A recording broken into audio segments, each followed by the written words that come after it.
కొన్ని వేల పేదలకు చంద్రబాబు నాయుడు గారు కట్టిస్తే వేల ఒకరి కాదు ఎంతమంది కుటుంబాలు బాగుపడింది, ఎంతమంది బాగుండదు. 5 ఏళ్ళు ఏం చేసినాడా? 5 ఏళ్ళు, 1 కాదు, 2 కాదు, 3 కాదు, 4, 5 సంవత్సరాలు రంగు కొట్టుకుంటాడా? పేదవారికి ఎవరైనా పాపాలు మేము ఉన్నప్పుడు లబ్ధిదారులకు డాక్టర్ ఎత్తి మీ కళ్ళ ముందరే ఎవరికి వచ్చే వారికి ఇచ్చినాం. వాళ్ళు లోన్లు పెట్టి వాళ్ళు డబ్బులు ఖర్చు పెట్టుకొని దాన్ని ఇంకా మోడరేట్ చేసుకోవాలని చెప్పి వాళ్ళు డబ్బులు పెట్టుకొని ఖర్చు పెట్టుకొని వాళ్ళంటే ఒకరు 2 లక్షలు 3 లక్షలు అప్పు తీసుకుని దానికి వడ్డీ కట్టుకుని వస్తారు.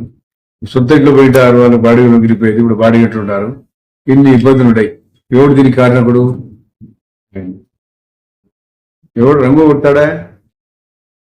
ప్రపంచ దేశాలు నవ్వుతున్నాయి. ప్రపంచంలో దేశంలో ఎవడు చూసిన వాళ్ళు పోయిన వాళ్ళు, మన భారతదేశం నుంచి పోయిన వాళ్ళు పిల్లలు ఏమి తప్పించోడు దొరికాడు ముఖ్యమంత్రి. ఇట్లాంటి పని చేసినాడు. అది 350 కోట్ల రూపాయలు కొట్టారుండా. ఏది రంగులు కొట్టదిగా? అది త్వరలో కూడా జనం తర్వాత కూడా సీఎం గారు నిర్ణయం తీసుకుంటారు. లబ్ధిదారులకు ఎట్లా వాళ్ళకు బాధ్యత పెద్దవారు కాబట్టి వారి మీద. ఎందుకంటే ఇప్పుడు వడ్డీలు పెరిగిపోయినాయి. బ్యాంకు రుణాలు తీర్చాలా వాళ్ళు, అసలు కట్టాలా వడ్డీ కట్టాలి. పాపం అసలు కట్టలేరు, వడ్డీ కట్టలేరు.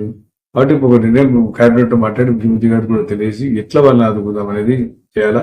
ఎందుకంటే గత 5 ఏళ్ళ తర్వాత 2017-18 ఇచ్చినాం మనం, 19-18 కూడా ఇచ్చాం, 19 కూడా ఇచ్చినాం.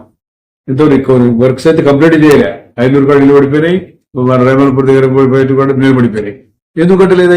ఎందుకంత ఖర్చు పెద్ద ప్రజల మీద ఏం చేశారు వాళ్ళు? ఎందుకంత వారి మీద అంత దుర్మార్గమైన చర్య తీసుకోవాలన్నా? కాబట్టి దాన్ని త్వరలోనే ఎండు తీరిస్తాం. అల్లుల విషయం కూడా చాలా మీరు చెప్పారు. ముఖ్యమంత్రి గారితో మాట్లాడి పేదవారి మీద భారం పడకుండా ఏ రకంగా ఆదుకోవాలని కూడా చర్చించి దాన్ని కూడా నిర్ణయం తీసుకుంటామని చెప్పి పేదవారి ఎప్పుడే ఉండే ప్రభుత్వం ఇది.